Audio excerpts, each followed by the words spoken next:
Sir, ನಾವಿಲ್ಲಿ ಗ್ರಾಮ ಸ್ವರ ಸಾಮಾಜಿಕ ಸೇವಾ ಸಂಸ್ಥೆ ಶಿವಗಪ್ಪ ಇದರಿಂದ ನಾವು ಕಾರ್ಯಕರ್ತರ ತಮ್ಮಲ್ಲಿ ಬಂದಿದ್ದೀವಿ.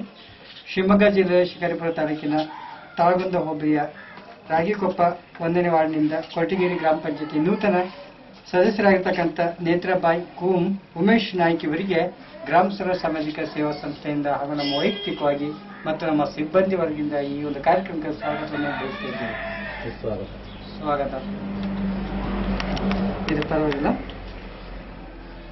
ಸರ್. ನೀವು ಗ್ರಾಮ ಪಂಚಾಯತಿಯ ಅಧಿಕಾರಕ್ಕೆ ಬರೋಕ್ಕಿಂತ ಮೊದಲಾಗಿ ತಮ್ಮ ಕ್ಷೇತ್ರದಲ್ಲಿ ಏನೆಲ್ಲ ಚಟುವಟಿಕೆಗಳನ್ನು ಮಾಡ್ತಾ ಇದ್ರಿ ಸರ್? ನಮ್ಮ ಇಡೀ ಗ್ರಾಮದಲ್ಲಿ ಕಡಬಡವರನ್ನ ಏನೇ ಸ್ಪಂದನೆ ಆದ್ರೂ, ಏನೇ ಆಗುವಗಳು ಇದ್ರು ಸಾರುವ ರಾತ್ರಿ ಆಗಲಿ ಹಗಲೇ ಆಗಲಿ ಕಡಬಡವಾದನ್ನ ಅವನ ಜೀವ ಉಳಿಸೋದು, ಇಲ್ಲ ಅವನ ಬಡತನದಲ್ಲಿ ಇಲ್ಲ ಒಂದು ಸೇರ್ ಅಕ್ಕಿಯನ್ನು ಕೊಟ್ಟು ಅವನು ಬದುಕಿಸೋದು, ಆ ಜೀವನದನ್ನು ನಾವು ಮಾಡಿ 4 ಜನ ಸಂಪರ್ಕದಲ್ಲಿ ಇದೀವಿ ನಾವು. ಮತ್ತೆ ಯಾವ್ದಾದ್ರು ಸಂಘ ಸಂಸ್ಥೆಗಳಲ್ಲಿ ವೈಯಕ್ತಿಕವಾಗಿ ಸೇವೆ ಇಲ್ಲ ಸರ್. ನಾನು ವೈಯಕ್ತಿಕವಾಗಿ ನಾನು ಹುಟ್ಟಿದ 43ನೇ ವಯಸ್ಸಲ್ಲಿ ಏನೈತಲ್ಲ, ನನ್ನ ಸ್ಪಂದನೆಗಳನ್ನ, ನಾನು ಮಾಡಿರೋ ವಿಚಾರಗಳನ್ನ ನೋಡಿ ಗ್ರಾಮಸ್ಥರು ಹಾಗೂ ಊರಿನ ಅಕ್ಕಪಕ್ಕ ಊರಿನ ಗ್ರಾಮಸ್ಥರು ಅವರೆಲ್ಲ ಸೇರಿ ನನಗ ಒಳ್ಳೇದು ಕೆಟ್ಟದನ್ನ ಅವರೇ ಪರಿಶೀಲನೆ ಮಾಡಿ ತೂಕ ಮಾಡಿ ಅವ್ರನ್ನ ಸ್ಪಂದನೆ ಮಾಡಿದ್ದಾರೆ. ಸರ್, ಮೇಡಮ್ ಏನಾದ್ರು ಧರ್ಮಸ್ಥಳ ಸಂಘ ಇಲ್ಲ ಸರ್, ಯಾರು ಇಲ್ಲ ಸರ್. ಮನೆ ಆಯ್ತು ಹೊಲ ಆಯ್ತು ಮಾಡ್ಕೊಂತ ಇದ್ವಿ. ಆದ್ರೂ ನಾನ್ ತಿಂದಿರೋಂತ ಒಂದು ಸೇರ್ ಅಕ್ಕಿಯಲ್ಲೇ ಕಾಲು ಸೇರಾದ್ರೂ ಬೇರೆ ಕೊಟ್ಟು ಹಂಚಿ ತಿಂತಾ ಇದ್ದೀನಿ. ಧನ್ಯವಾದಗಳು ಸರ್. ನೀವು ಯಾಕಂದ್ರೆ ಊರಿನ ಯಾವುದೇ ಒಂದು ಸಂಘ ಸಂಸ್ಥೆ ಇರೋದು ಊರಿನ ಒಂದು ಹಿತದೃಷ್ಟಿಯ ಒಂದು ಕಷ್ಟ ಸುಖದಲ್ಲಿ ಭಾಗಿಯಾಗಿದ್ದೀರಿ. ಮತ್ತೆ ಅವರಿಗೆ ಸಕಾಲದಲ್ಲಿ ಅವರಲ್ಲಿ ನೀವು ಅನ್ಕೊಂಡಿದ್ದೀವಿ, ಪ್ರೀತಿ ವಿಶ್ವಾಸನ ಮಾಡ್ಕೊಳ್ತಾ ಇರ್ತೀವಿ. ಧನ್ಯವಾದಗಳು ಸರ್. ಸರ್, ಆಗಿದ್ಮೇಲೆ ತಾವು ಗ್ರಾಮ ಪಂಚಾಯತಿ ಅಧಿಕಾರಕ್ಕೆ ಬರೋಕ್ಕಿಂತ ಮೊದಲಾಗಿ ತಮ್ಮ ಊರಿನಲ್ಲಿ ಜನಗಳು ತಮ್ಮ ಮೇಲೆ ಯಾವ ತರನಾಗಿ ಪ್ರೀತಿ ವಿಶ್ವಾಸ ವ್ಯಕ್ತಪಡಿಸಿದ್ರು? ನಾ ಹೇಳಿದ್ನಲ್ಲ ಸರ್, ನಾನು ಕೆಲವರಿಗೆ ಇವತ್ತೇನು ಕೂಲಿ ಹಾಲಿ ನಡೆಯಲಿಲ್ಲ. ನನ್ನ ಕೈಯೆಲ್ಲ 100 ರೂಪಾಯಿ ಇತ್ತು, 50 ರೂಪಾಯಿ ಅವ್ರಿಗೆ ಕೊಟ್ಟು, 50 ರೂಪಾಯಿ ನನ್ನ ಮಂತನಕ್ಕೆ ನಾನು ಬೆಳೆಸ್ಕೊಂಡು 50 ರೂಪಾಯಿ ಅವ್ರಿಗೆ ಕೊಟ್ಟು ಜನಗಳನ್ನ ಸ್ಪಂದನೆ ಮಾಡ್ಕೊಂಡ್ಬಿಟ್ಟಿದ್ದೀನಿ ಸರ್. ಹೌದು, ಪರವಾಗಿಲ್ಲ. ಅಂತೂ ಚೆನ್ನಾಗಿದ್ರು ಊರ್ ಜನಗಳು ತಮ್ಮ ಮೇಲೆ ಅಭಿಪ್ರಾಯ ಬಹಳ ಚೆನ್ನಾಗಿದೆ ಸರ್. ಮಾತುಗಳು ಹೇಳಲಿಕ್ಕೆ ತಮಗೆ ಧನ್ಯವಾದಗಳು ಸರ್. ಸರ್, ಆಗಿದ್ಮೇಲೆ ನೀವು ಗ್ರಾಮ ಪಂಚಾಯತಿ ಮದಿನ ಕ್ಷೇತ್ರವಾಗಿ ಯಾಕೆ ಆಯ್ಕೆ ಮಾಡಿಕೊಂಡ್ರಿ? ಏನ್ ಸರ್? ನೀವು ಗ್ರಾಮ ಪಂಚಾಯತಿಯನ್ನೇ ಮೊದಲನೆಯ ಕ್ಷೇತ್ರವಾಗಿ ಯಾಕೆ ಆಯ್ಕೆ ಮಾಡಿಕೊಂಡ್ರಿ? ಜನಗಳ ಪ್ರತಿನಿಧಿ, ಇವು ಜನಗಳ ಇದರಿಂದ ಒತ್ತಾಯದಿಂದ ಸ್ವಾಮಿ ನೀವೇ ನಿಲ್ಬೇಕು, 4 ಜನಕ್ಕೆ ನಮಗ ಉಪಕಾರ ಆಗ್ಬೇಕು ಆದ್ರೆ ನಿನ್ನಿಂದ ಸಹಿ ಅಂತ ಹೇಳಿ ಜನಗಳ ಒತ್ತಾಯದಿಂದ ಆಗಿರೋದು ಸರ್. ಮತ್ತು ನೀವು ನಿಲ್ಬೇಕು ಅಂತ ಏನಿಲ್ಲ? ಇಲ್ಲ, ಆ ಭಾವನೆ ಇಲ್ಲ, ನನ್ನ ಮೂಡು ಇಲ್ಲ ಅದು.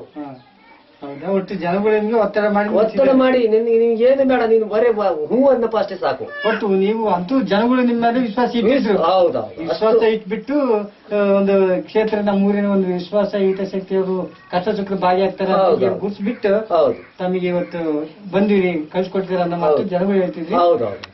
ತಮಗೆ ಯಾಕಂದ್ರೆ ಏನೇ ಇದ್ರು ಗ್ರಾಮದಲ್ಲಿ ಏನೋ ಒಂದು ಕುಡಿಯೋ ನೀರು ವಾಟರ್ ಟ್ಯಾಂಕ್ ಆದ್ರೂ ಯಾವುದೇ ಆದ್ರೂ ನಾನೇ ಹೋಗಿ ಹತ್ತಿ ನಾನೇ ಕೆಲಸ ಮಾಡಿ, ಕರೆಂಟ್ ಕೆಲಸ ಆದ್ರೂ ನಾನೇ ಮಾಡಿ ಜನಗಳಿಗೆ 24 ತಾಸೊಳಗೆ ನೀರು ಕೊಟ್ಟು ಎಲ್ಲ ಸ್ಪಂದನೆ ಮಾಡುವಂತ ವಿಚಾರಗಳನ್ನ ನನ್ನ ಮೊದಲಿನಿಂದ ವೈಯಕ್ತಿಕ ವಿಷಯ ಈಗಲೂ ಮಾಡ್ತಾ ಇದ್ದೀನಿ ಸರ್. ನಾನು ಗೌರವದಲ್ಲಿ ಈಗಲೂ ಮಾಡ್ತಿದ್ದೀನಿ. ತುಂಬಾ ಧನ್ಯವಾದಗಳು ಸರ್. ಆಗಿದ್ಮೇಲೆ ಇವತ್ತು ಜನಗಳು ಈ ಹಿತದೃಷ್ಟಿ ಇಟ್ಬಿಟ್ಟು ತಾವು ಗ್ರಾಮ ಪಂಚಾಯತಿ ಬಂದಿರಿ, ಹೌದು ಅಲ್ವಾ?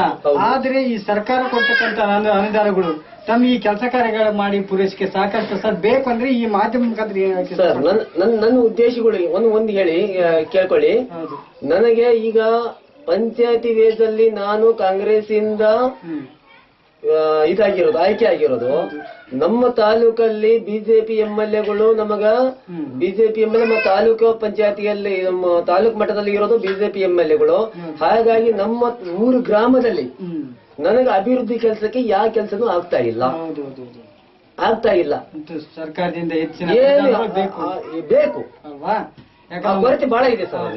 ಈಗ ನಮಗೆ ಬದಲಾಯಿಸಬೇಕು, ನಮ್ಮ ಜನಗಳು ಪ್ರೀತಿ ವಿಶ್ವಾಸ ನಾವು ಗೆಲ್ಬೇಕು ಅಂದ್ರೆ ಸರ್ಕಾರದ ಸವಲತ್ತು ಮತ್ತು ಅನುದಾನಗಳು ಹೆಚ್ಚಾಗಿ ಬೇಕು ಅನ್ನೋ ಮಾತು ತುಂಬಾ ಧನ್ಯವಾದಗಳು ಸರ್. ಸರ್, ಆಗಿದ್ಮೇಲೆ ತಮಗೆ ಈ ಗೌರವಧನ ನಾವು ಹೇಳ್ತೀವಿ, ಏನೇ ಇರಲಿ ಯಾವ್ದಕ್ಕಾಗಿ ಒಂದು ಸಂಭಾವನೆ ಅಂತ ಇದ್ದೇ ಇರ್ತಲ್ವಾ, ಇವತ್ತು ಕೂಡ ನಮಗೆ ಒಂದು ಗೌರವನ ಕೊಡ್ತಾ ಇದೆ ಸರ್ಕಾರ. ಈ ಗೌರವಧನ ನಿಮ್ಗೆ ಸಾಕು ಅನಿಸ್ತಾ ಅಥವಾ ಬದಲಾಗಿ ಮಾಡ್ಬೇಕು ಅಂತ ಅನಿಸ್ತದೆ ಸರ್? ಇನ್ನು ಒಂದ್ ಸರ್, ಈಗ ನಮಗ ಗೌರವಧನ ಇನ್ನು 10 ತಿಂಗಳಿಗೆ ನಮ್ಗೆ ಇನ್ನೂ ಮುಟ್ಟೇ ಇಲ್ಲ ಸರ್. ಅದು ಹೌದಾ? 1 ವರ್ಷ ಆದ್ರೂ 10 ತಿಂಗಳಿಂದ ಮುಟ್ಟೇ ಇಲ್ಲ. ಹೌದು. ಅದು ಮೊದ್ಲಿಗೆ ಒಂದ್ಸರಿ 250 ರೂಪಾಯಿ ಮಾಡಿದ್ ಮಾತ್ರ ನಮ್ಗೆ ಮುಟ್ಟಿದೆ. ಮೊನ್ನೆ 2 ತಿಂಗಳಿಗೆ ಮಾತ್ರ 500 ರೂಪಾಯಿ ಮಾತ್ರ ಅಕೌಂಟ್ ಥ್ರೂ ಹಾಕಿದ್ದಾರೆ, ಬೇರೆ ಏನು ಇಲ್ಲ. ಅಂತೂ ನಾವು ಬದಲಾಗಲೇಬೇಕು ಸರ್. ಅದು ಇನ್ನು ಹೆಚ್ಚಿನ ಒಂದು ಯಾಕಂದ್ರೆ ಆದ್ರೆ ಸರಿ, ಒಂದ್ ನಿಮಿಷ ಸರ್. ಈಗ ನಾವು ಯಾವುದೇ ಕೆಲಸ ಕಾರ್ಯಗಳಲ್ಲಿ ನಾವು ಏನಾದ್ರು ಅಡೆತಡೆಗಳು ಮಾಡಿದ್ವಿ ಅಂದ್ರೆ ಇದು ಸಿಬ್ಬಂದಿ ವರ್ಗದವರ ನಮಗೆ ಇದಾಗುತ್ತೆ. ನಾವು ಚುನಾವಣೆ ಮಾಡೋ ವಿಚಾರದಲ್ಲಿ ಏನಾಗಿದೆ ಈಗ ಇಲ್ಲ ಅಂದ್ರೆ ನಾವು ಹಲ್ಕ ಕೆಲಸ ಮಾಡ್ಬೇಕಾಗುತ್ತೆ ಸರ್. ನಾವು ಪ್ರತಿನಿಧಿಯಾಗಿ ಹಲ್ಕ ಕೆಲಸ ಮಾಡ್ಬೇಕಾಗುತ್ತೆ. ಅದು ಕೊಟ್ಟಿರೋ ಒಂದು ಕೊಳ್ಳಗಿದ್ರೆ ಮತ್ತೊಂದು ನಾವು ನೇತಿಂದ ಮಾಡ್ತಾ ಇದ್ದೀವಿ, ನೇತಿಂದ ಮಾಡೇ ಮಾಡ್ತೀವಿ. ನಾನು ಇದೇ ಪರಿಸ್ಥಿತಿ. ತುಂಬಾ ಧನ್ಯವಾದಗಳು ಸರ್. ಆಗಿದ್ಮೇಲೆ ಸ್ವಲ್ಪ ಬದಲಾವಣೆ ಆಗ್ಲಿ, ಬದಲಾವಣೆ ಉತ್ತಮ ಜನಗಳ ಸೇವೆ ಕೂಡ ನಾವು ಮಾಡಬಹುದು ಅನ್ನೋ ಮಾತು ತಾವು ಹೇಳೋದಕ್ಕೆ ತುಂಬಾ ಧನ್ಯವಾದಗಳು ಸರ್.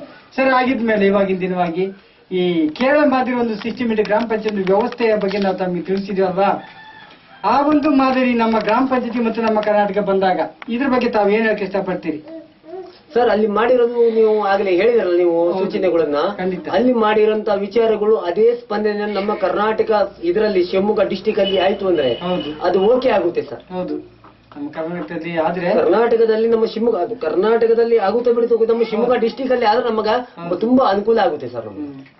ಹೌದು, ಈ ಬದಲಾಗಬೇಕು ಆಗ್ಲೇಬೇಕು ಸರ್. ಅಲ್ಲಿ ಒಂದು ಸಿಸ್ಟಮೆಟಿಕ್ ಬೇಕು, ಒಂದು ಬದಲಾದ್ರೆ ನಮ್ಮ ಸರ್ಕಾರ ನಮ್ಮನ್ನ ನಿರ್ದಿಷ್ಟವಾಗಿ ಗುರುತು ಮಾಡ್ದಂಗ ಆಗುತ್ತೆ. ಒಬ್ಬ ಸ್ಥಳೀಯ ಪ್ರತಿನಿಧಿ ಯಾವುದನ್ನ ಈಗ ಕೊಟ್ಟ ಮಾತನ್ನ ಉಳಿಸ್ಕೋಬೇಕು ಸರ್. ಅದು ಹೌದೌದು.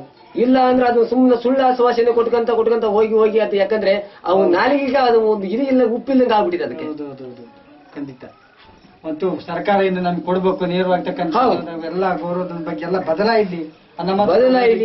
ಅದು ನೇರವಾಗಿ ಏನ್ ಪಂಚಾಯತಿ ಅಂಡರಲ್ಲಿ ಏನ್ ಕೊಡಬೇಕು ಅನ್ನೋ ನಮಗ ಅದು ಅಮೌಂಟ್ ಅನ್ನ ಅದು ಯಾವ್ದು ಪ್ರತಿನಿಧಿ ಯಾರಿದ್ದಾರೆ ಅವರನ್ನ ಆ ಊರಿಗೆ ಗ್ರಾಮಸ್ತರದಲ್ಲಿ ಆ ಊರನ್ನ ಅಭಿವೃದ್ಧಿ ಮಾಡಿ ಅದು ಏನಾಗುತ್ತೆ ಆಗ್ಲಿಲ್ಲ ಅಂತ ಕೇಳಿ ಅವ್ರು. ಹೌದು, ತುಂಬಾ ಧನ್ಯವಾದಗಳು ಸರ್. ಬಹಳ ನೀವು ಬೇಸರದ ಸಂಗತಿ ನೀವು ಮಾತಾಡಿದೆ. ಯಾಕಂದ್ರೆ ಉತ್ತಮವಾಗಿ ಜನಸೇವೆ ಮಾಡ್ಬೇಕು ಅಂತ ಕೂಡ ಕೊರತೆ ಇದೆ, ಎಲ್ಲದೂ ಬದಲಾಗಲಿ ಅನ್ನೋದಕ್ಕೆ ತಾವು ಹೇಳೋದಕ್ಕೆ ತುಂಬಾ ಧನ್ಯವಾದಗಳು ಸರ್. ಸರ್, ಆಗಿದ್ಮೇಲೆ ಇವತ್ತಿನ ದಿನವಾಗಿ ಈ ಏನು ನಿಮ್ಮ ಮನೆಗೆ ಬಂದ್ಬಿಟ್ಟು ಗ್ರಾಮ ಸ್ವರ ಸಾಮಾಜಿಕ ಸೇವಾ ಸಂಸ್ಥೆ ನಿಮ್ಮ ಒಬ್ಬ ಸದಸ್ಯರಿಗೆ ಗುರುತು ಮಾಡಿಬಿಟ್ಟು ಇದನ್ನು 10 ನಿಮಿಷಗಳ ಸಂದರ್ಶನ ಮಾಡಿ ಒಂದು ತಮಗೆ ಅಭಿನಂದನೆ ಪತ್ರ ಕೊಡುವುದರ ಮುಖಾಂತರ ಇದನ್ನು ದೇಶಾದ್ಯಂತ ಇದನ್ನು ಅಂತರ್ಜಾಲದ ಮುಖಾಂತರವಾಗಿ ಇವತ್ತು ನಿಮ್ಮನ್ನು ಪರಿಚಯ ಮಾಡ್ತಿದ್ರು ಸರ್ಕಾರಕ್ಕೆ. ಈ ಒಂದು ಸಂಘಟನಾ ಕಾರ್ಯಕ್ರಮ ಮಾಡ್ತಾ ಇದೆ ಸರ್. ಇಂಥ ಒಂದು ದೊಡ್ಡ ಸಂಸ್ಥೆಗೆ ತಮ್ಮ ಅಭಿಪ್ರಾಯ ಮತ್ತು ಅನಿಸಿಕೆಗಳನ್ನು ಏನ್ ಹೇಳಲಿಕ್ಕೆ ಇಷ್ಟಪಡ್ತೀವಿ? ಈ ತರ ಕಾರ್ಯಕ್ರಮ ಉತ್ತಮ ಇದೆಯೋ ಅಥವಾ ಮಾಡಿದ್ರೆ ಬದಲಾಯಿಸಿದೆ? ಈಗ ನಮ್ಮ ಸಂಘದ ಪರವಾಗಿ ಈ ಕೆಲಸ ಮಾಡ್ತಾ ಇರೋದು ನಮ್ಮ ಸಿಬ್ಬಂದಿ ವರ್ಗದವರಿಗೂ, ಈಗ ನಮ್ಮ ಅಧಿಕಾರಿಗಳಿಗೂ ಈಗ ನಾ ಇಷ್ಟಪಡೋದು ಏನಂದ್ರೆ ಇವು ಮಾಡಿದಂತ ಕೆಲಸಗಳನ್ನ ಇದು ಒಳ್ಳೆಯ ವಿಚಾರ, ನೇರವಾಗಿ ಬರೋಂಥದನ್ನ ನೇರವಾಗಿ ಅದು ಗ್ರಾಮಕ್ಕೆ ತಲುಪಲಿ ಅಂತ ಹೇಳಿ ಒಳ್ಳೆ ಉದ್ದೇಶ ಇದೆ. ಇದು ಈ ಉದ್ದೇಶಗಳನ್ನು ಈಡೇರಲಿ ಅಂತ ಹೇಳಿ ಬಯಕೆ ಬೀಳ್ತಾ ಇದೆ ಸರ್. ತುಂಬಾ ಧನ್ಯವಾದಗಳು ಸರ್. ಇಲ್ಲಿಯವರೆಗೆ ತಮ್ಮ ಅತ್ಯಮೂಲ್ಯವಾದ ಸಮಯವನ್ನು ನಮ್ಮೊಂದಿಗೆ ಕಳೆದಿದ್ದಕ್ಕಾಗಿ ಗ್ರಾಮ ಸ್ವರ ಸಾಮಾಜಿಕ ಸೇವಾ ಸಂಸ್ಥೆಯಿಂದ ಹಾಗೂ ನಮ್ಮ ಸಿಬ್ಬಂದಿ ವರ್ಗದಿಂದ ಮತ್ತು ನಮ್ಮ ವೈಯಕ್ತಿಕವಾಗಿ ತಮಗೆ ಅಭಿನಂದನೆ ಕೂಡ ನಾವು ಹೇಳ್ತೀವಿ ಸರ್. ಹಾಗೆ ನೂತನವಾಗಿ ಆಯ್ಕೆಯಾಗಿ ತಾವು ಒಂದು ಸೇವೆ ಮಾಡ್ತಿರೋದಕ್ಕಾಗಿ ನಮ್ಮ ಒಂದು ಅಭಿನಂದನಾ ಪತ್ರ ಕೂಡ ಕೊಟ್ಟು ತಮಗೆ ಅಭಿನಂದಿಸ್ತಿದ್ದೀವಿ ಸರ್.